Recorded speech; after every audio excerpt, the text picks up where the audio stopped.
আল্লাহকে যখন ডাকবেন, আল্লাহকে যখন স্মরণ করবেন আমার ভাইরা, তখন আপনার অন্তরে প্রশান্তি আসবে।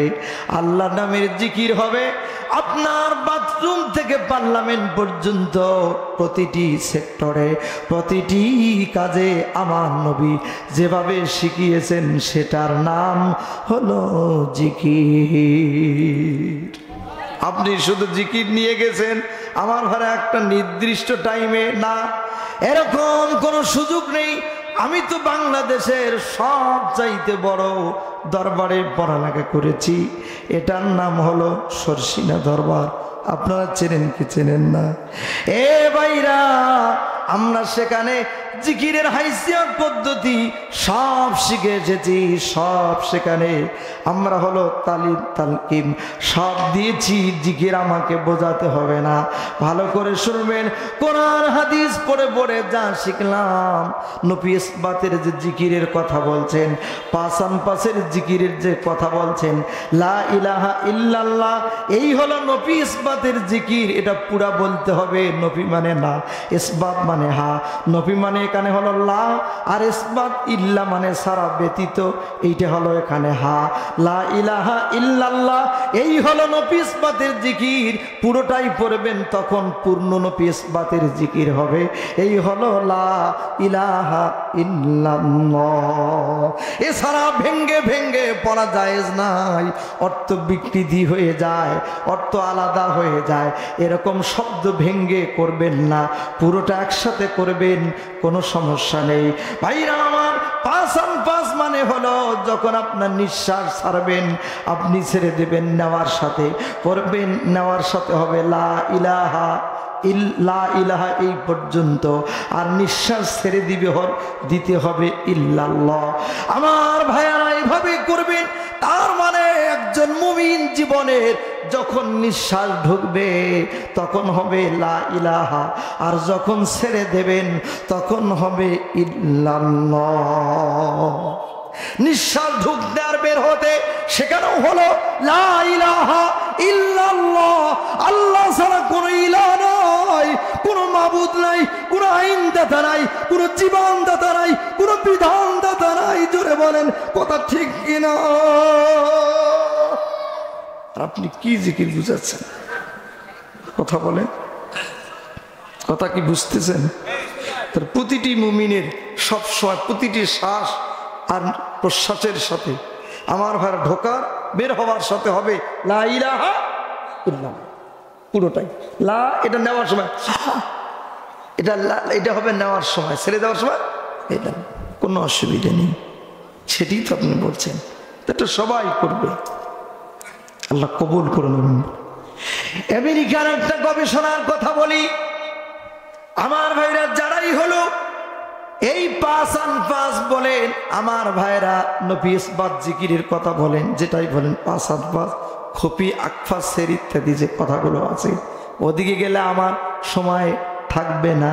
মূল কথা বলাই নবী ইসবাতের যে জিকিরের কথা বলছেন, এটি যদি আপনি করেন তাহলে আপনার অন্তরে আপনার হার্ট এমন শক্তিশালী হবে, কেউ যদি 24 ঘন্টা দিন রাতে আমার ভাইরা কিছু সময় যদি আল্লাহর নাম নিতে পারে এরকম লা ইলাহা ইল্লাল্লাহ, তাহলে তাদের বিজ্ঞান গবেষণা করে প্রমাণ করেছে হার্টটা যে আমার ভাইরা এরকম করে পাম্প করে লা ইলাহা ইল্লাল্লাহ বলার কারণে আল্লাহ পাক হার্টের রোগ ভালো করে দিয়ে আর আপনার হার্টটাকে মজবুত করে দিবে। এই হলো লা ইলাহা ইল্লাল্লাহ জাগতিক ব্যাখ্যা শোনালাম। তাহলে হার্ট ভালো করতে চান মানুষ, তখন হার্ট ব্লক হয়। কারণ কি? তাদের এখন আল্লাহ বিল্লাহ জিকির আজগার নেই। হার্টটাকে সতেজ ভালো রাখতে হলে সারা দিনে অন্তত 5-10 বার, 20-50 বার, 100 বার আল্লাহর লা ইলাহা ইল্লাল্লাহ আল্লাহর নাম নিতে হয়, যাতে আপনার হার্ট শক্তিশালী হয়, মজবুত হয়। আমেরিকার চিকিৎসা বিজ্ঞানের কথা, সুবহানাল্লাহ বলে। সেই জন্য করবেন, আমি জিকির করতে আপনাদের নিষেধ করি না, জিকির অবশ্যই করবেন যেভাবে আমার নবীজি শিখিয়েছেন। হাবিবাতানে কালিমাতানে ইলা রহমান সাকিলাতানে ফিল মিজান খফিফাতানে আলাল লিসান। এটি বুখারী শরীফের শেষ হাদিস।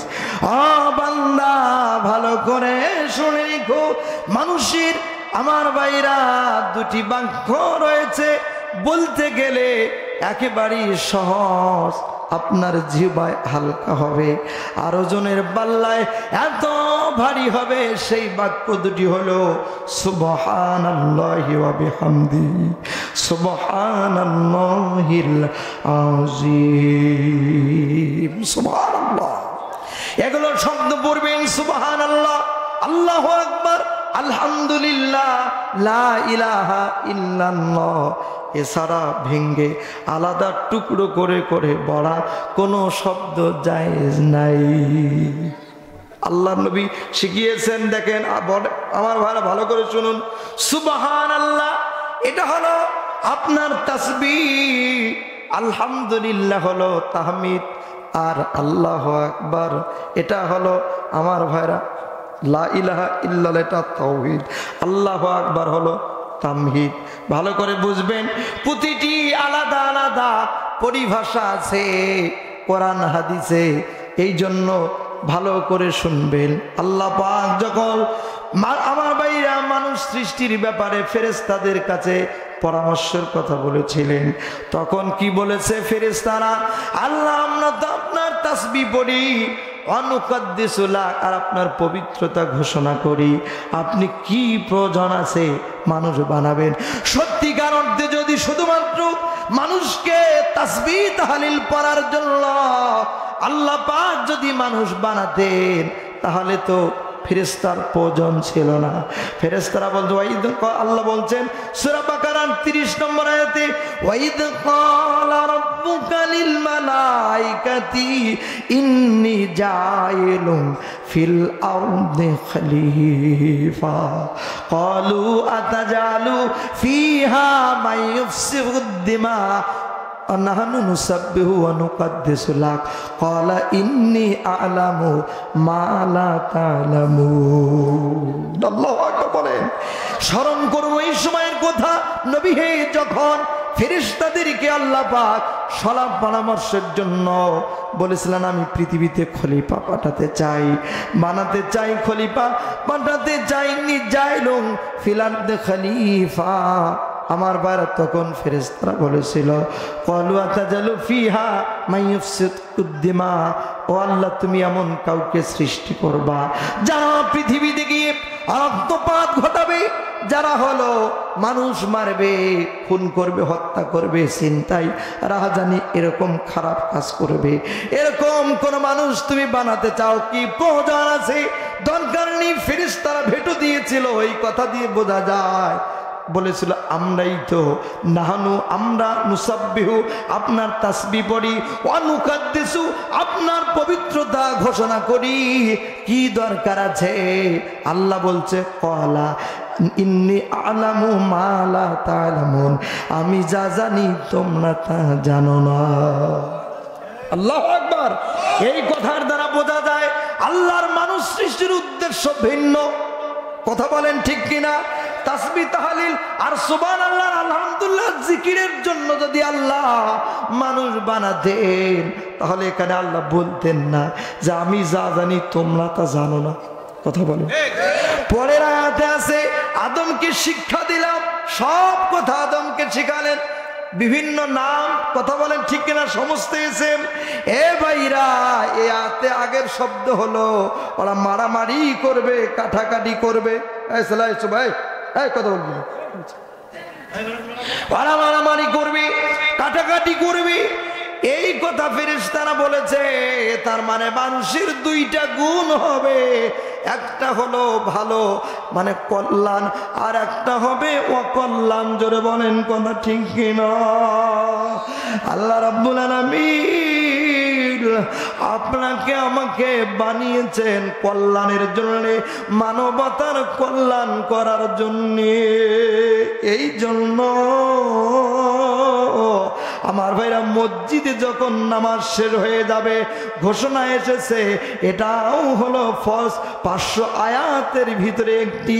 এ ভাইরা ইসলামী শরিয়াত 500 আয়াতের উপরে প্রতিষ্ঠিত। ফাইদা কুদিয়াতিস সালাহ ফান্তাশিরু ফিল আরদ ওয়াবতাগু মিন ফাদলিল্লাহ। আল্লাহু আকবার বলেন। তার মানে হলো নামাজ শেষ হয়ে গেছে, মসজিদ থেকে বেরিয়ে যাও, আল্লাহর জমিনে রিজিক তালাশ করো। এ ভাইরা তাহলে বোঝা যায় ফরজ নামাজ শেষ হয়ে গেলে মসজিদের যতটুকুন নবীজি তাসবিহ তাহলিল জিকির আজকার করেছেন অতটুকুন করবেন।